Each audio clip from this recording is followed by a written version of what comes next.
माझ्यावर झालेल्या हल्ल्यास मीच जबाबदार, सैफ अली खानचं प्रतिपादन।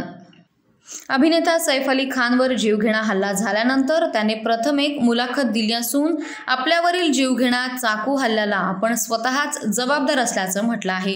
सैफ म्हणाला, घराची दारे नीट बंद केली नसल्यानं चोरीचा प्रयत्न झाला, त्यामुळे चाकू हल्ल्याला मीच जबाबदार आहे। हल्ल्यानंतर आरोपीला माफ करण्याचा विचार मनात होता, पण चाकू हल्ल्यानं जीव गेला असता म्हणून माफीचा विचार सोडला। माझ्या बाबतीत असं काही घडेल याची मी कल्पनाही केली नव्हती। हल्ल्यानंतर माझा मुलगा तैमूर म्हणाला, हल्लेखोरास भूक लागली असावी म्हणून तो घरात आला असावा। त्याच्या या वक्तव्यानंतर मलाही वाटलं की हल्लेखोराला माफ करावं। चाकू हल्ल्यानंतर माझ्या 8 वर्षाच्या मुलाला अर्थात तैमूरला माझ्यासोबत नेलं। हल्ला झाल्यानंतर अनेक विचार माझ्या मनात होते। माझ्यासोबत काही घडले असते तर मुलगा सोबत असावा म्हणून त्याला सोबत नेलं।